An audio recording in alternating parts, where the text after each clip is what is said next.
Good evening. Let me begin by first thanking Governing Magazine and Chris for the introduction, for allowing me to be a part of the most impressive and inspirational group of honorees that I've ever had the opportunity to meet. And I certainly would be remiss if I didn't thank and acknowledge my family for traveling from all over the country to be here with us tonight, without whom I certainly wouldn't be standing here as mayor. But they asked us to perhaps share some stories of what we've learned in public service that would hopefully be helpful to other public servants and to the public at large. And let me start off with something that I've found in and of myself to be exceptionally profound. Before and upon being elected mayor of the city of Youngstown, I found that Youngstown has a charter form of government that has been duly voted on and affirmed by the people that provides a significant amount of power to the position of mayor. We have a strong mayoral form of government. And that comes in very useful when trying to effect transformation in a community that certainly needs it. And that wasn't the profound part. That was just a fact of life. What I found to be profound is the fact that that strong mayoral form of government means absolutely nothing when I'm at home trying to leverage the remote control or control of the TV from my wife.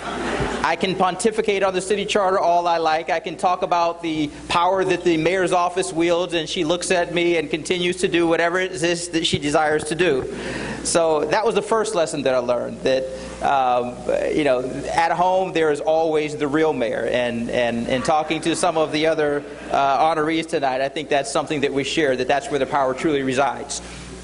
But in all honesty, which is honest, but in relation to governing at the local level, there is a lot of debate and dialogue around national policies and what happens here in Washington, D.C. And inarguably, what happens here in Washington, D.C. is exceptionally important to all of us as Americans and all of us in our respective communities.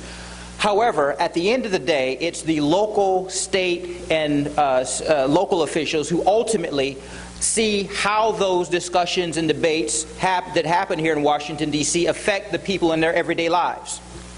We aren't the ones who ultimately have to implement, or the ones who have to make those executive decisions at the federal level, but we end up dealing with the consequences, whether they be good, bad, or indifferent.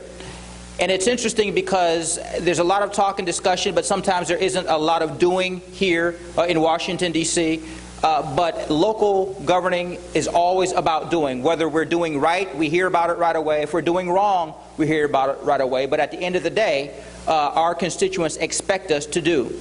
And as that relates to being a mayor, certainly I'm biased, but this is a position that I wouldn't trade for anything else in the world. And the great governor that Mayor O'Malley is, I'm attributing it to the fact that he started off, well, prior to that, as the mayor of the great city of Baltimore.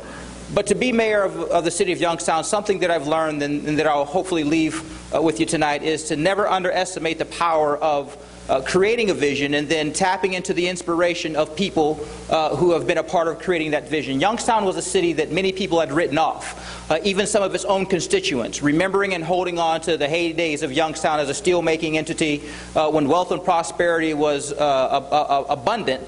There were those that said, you know what, that's how we define ourselves, that's what we'll always be, and now that that's gone, the collective heart and soul of Youngstown is also gone. But there were those that were open to creating a new vision. There were those that had an inspiration that served as an inspiration to me to ultimately want to run to serve as the mayor of the city of Youngstown. So the most important lesson that I've learned is truly in service, is that the power of the vision and the power of the inspiration of the people, again, who many of others had written off and had sometimes written themselves off, have served as the source of hope and the source of accomplishment, not because of any particular individual or I as mayor, but because of the collective will and inspiration of the people to redefine themselves as a community, to understand that although we won't be a steel-making capital with 170,000 people, that being a city of 80,000 that has a quality of life and can be attractive and desirable place is much more a realistic and pragmatic approach. So to that end, I appreciate and thank governing for their focus on local governance, whether it be at the local, city, county level, or at the state level,